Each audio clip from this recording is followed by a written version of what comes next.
এই বাংলাদেশ সম্পূর্ণ সনাতন হিন্দুদের, এর প্রতি ইঞ্চি মাটি হিন্দুদের। সেই জায়গায় আজকে আমরা বিলীন হয়ে গেছি। আমাদের সিদ্ধান্ত হবে যে কোনো অবস্থাতে যত ঝড় ঝঞ্ঝা অত্যাচার নির্যাতন আসুক, এই বাংলাদেশ ছেড়ে আমরা কোথাও যাব না।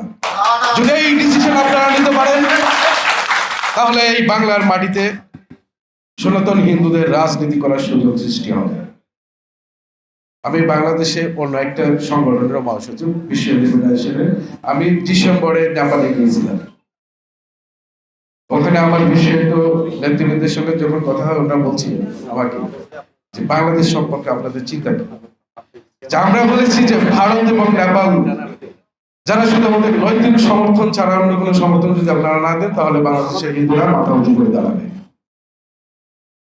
বাংলাদেশে 1987 সালের পরে কিছু দালাল সংগঠন তৈরি হয়েছে, আমি নাম বলবো না।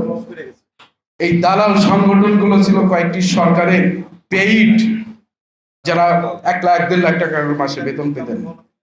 এই দালাল সংগঠন কিছু নেতা তৈরি হয়েছিল সারা বাংলাদেশে এবং এই ঢাকাতে। তারা মনে করত যে হিন্দুদের আর কোনো নেতার জন্ম হবে না। তারা একটা বিবৃতি দিত সমস্ত হিন্দুদের পক্ষে, মনে করতো ওর বাপ দাদার সম্পত্তি, বিবৃতি দিয়ে দিলাম, সবাই আমাদের কথা শুনবে। সেই জায়গা থেকে বেরোনোর জন্য কিন্তু আমরা কিছু সাংবাদিক এখন এই সনাতন হিন্দু সংগঠনের সাথে সরাসরি সম্পৃক্ত। যদিও আমি ছাত্র জীবন থেকে 1996 সাল থেকে এই সনাতন হিন্দু সংগঠনগুলোর সাথে কাজ করছি। এজ এ সাংবাদিক হিসেবে বলতে চাই, কেউ আমাকে এইভাবে কখনো দেখেনি যে আমি সনাতনের পক্ষে এইভাবে কথা বলবো।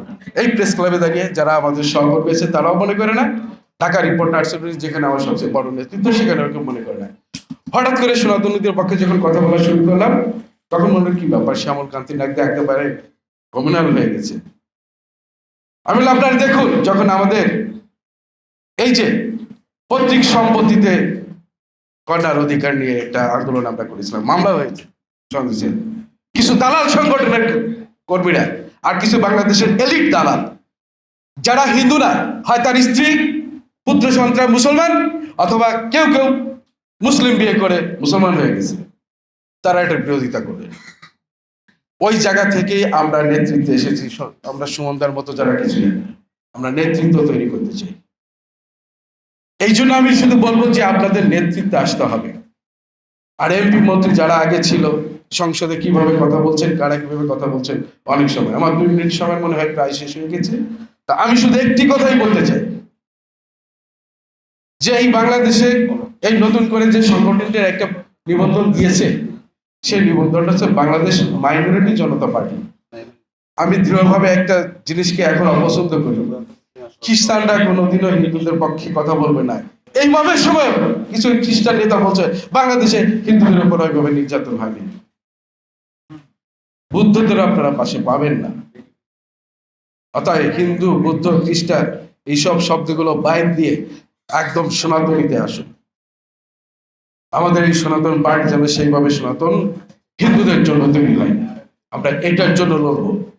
এটাই আমাদের প্রত্যাশা। আমাদের রাজনীতি করতে হবে, কোন রাজনৈতিক দলের রেলুজ বিক্রি করা যাবে না। আওয়ামী লীগ, বিএনপি এবং অন্যান্য কমিউনাল রাজনৈতিক দলে যারা হিন্দুরা রয়েছেন, তাদের সম্পর্কে কোনো মন্তব্য করতে চাই না। আপনারা সবাই জানেন তাদের চরিত্র।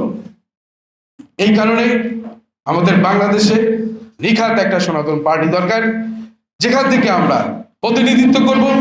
আমাদেরকেই অন্যান্য কোনো পার্টির যদি ক্ষমতায় যেতে হয়, আমাদের যেন কোয়ালিশনে রাখে, সেই কাজ করতে হবে।